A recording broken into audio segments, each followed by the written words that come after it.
Welcome back, YouTube family.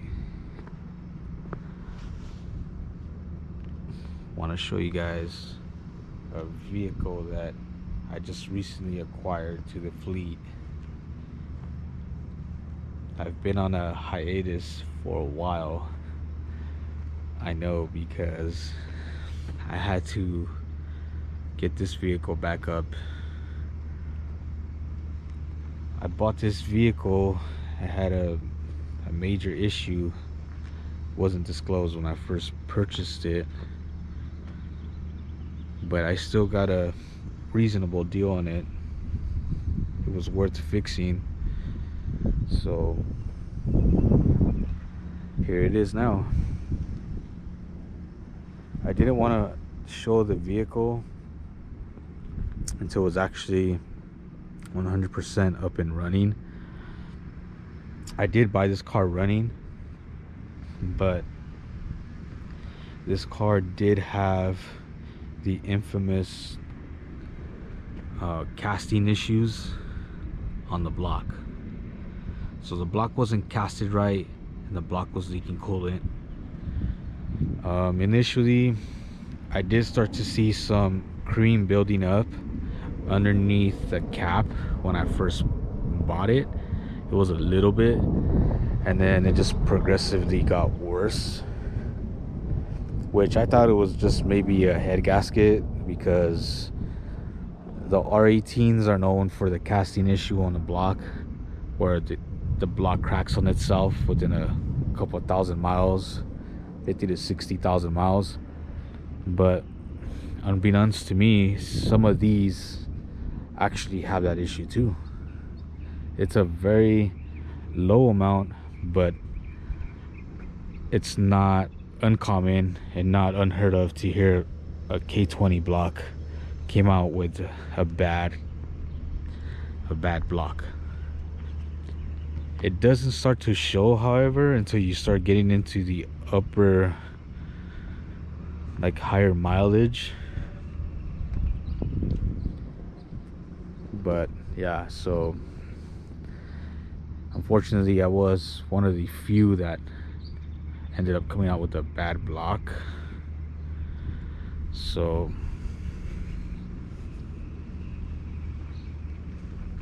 I ended up fixing that. Shout out to Pirate Auto Group. They are in Santa Fe Springs, which is actually pretty close to this area. And he ended up, helping me bring this car back to its drivable state, because little by little the car started showing like it was overheating, and it was just going downhill. But here we are now. So I want to share with you guys, my newly acquired purchase. This car, in my opinion, was worth fixing because of the shape that it's in. It does have your typical HN issues, which would be the steering wheel. It's not the greatest, but yeah, this one's in really good shape. The sun visors are the crappy ones. This one does look like it's been replaced, but I'm gonna swap those out to an upgrade from a different vehicle. As you guys can see, this car does look like it was well kept.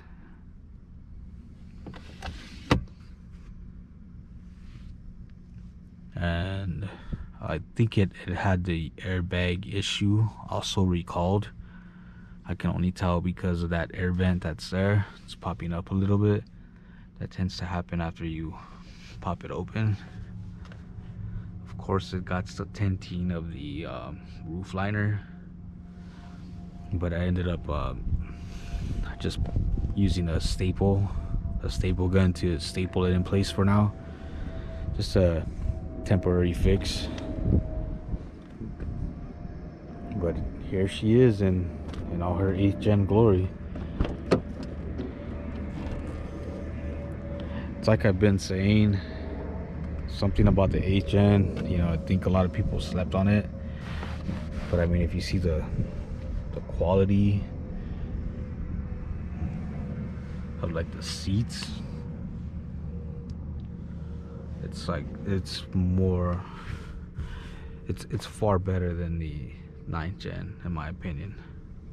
The 9th gen seats just feel kind of weird. It's like a weird cloth material, almost like it's cheaper.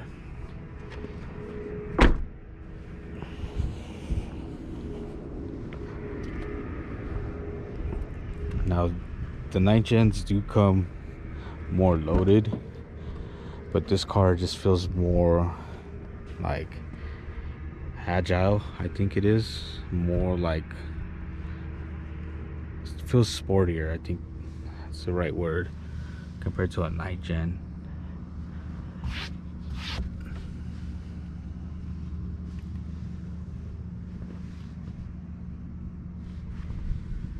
But as you guys can see, the car was in great shape. You know, it does have some scratches like on the dashboard, but I can live with that because I've seen other 4-doors or FA5s go for more money and they're way more clapped out. This does have a hole in the radio, but amazingly the lights do turn on. All the lights work on the radio, which is a rarity for an 8th gen. Everybody knows it's a common issue. Those light bulbs just go out for no reason. The speakers weren't ripped on as far as the sound system, so it sounds good. Kind of sounds a little it doesn't hit as hard as my FG2. I don't know if that's because it's a bigger area to cover because it is a 4-door, but in my FG2 the radio does sound louder. I mean, just something to point out.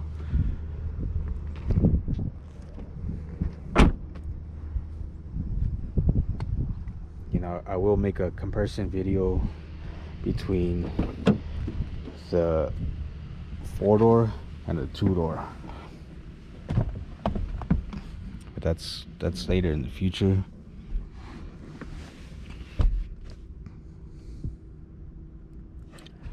For now, I just want to show you guys.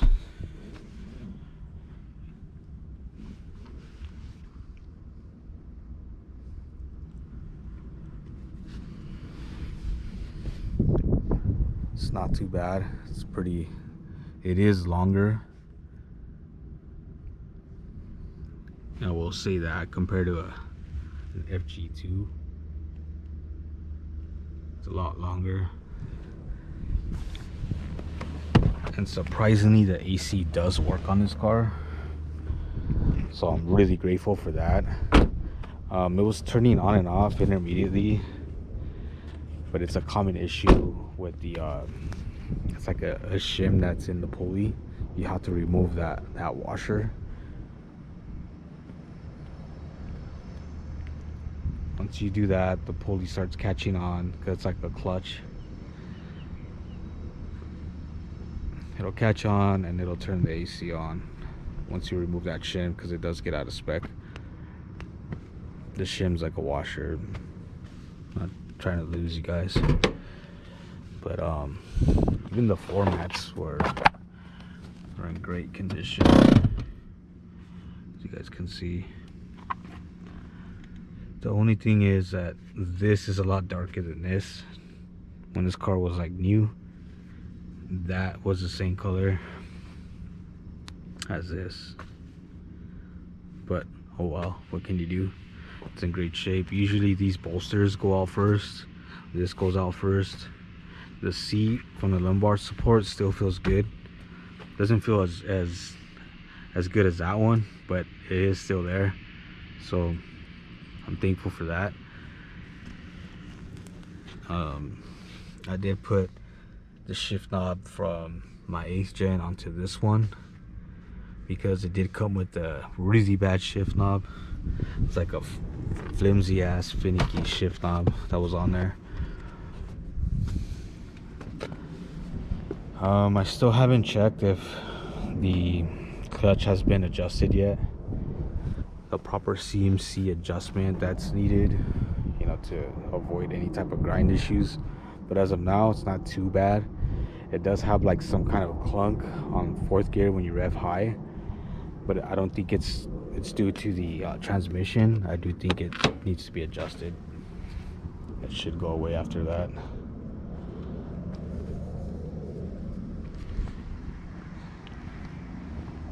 So onto the motor. Like I said, this did have the cracked block issue, but we got that fixed. I didn't want to introduce a car and it's not running right, because I don't think I'd be doing it justice. You know, I was kind of bummed out too, so that's why I've been away for a while. I mean, those of you that have been following me for a minute. But it is completely stock, which is a plus with this car, with these type of cars.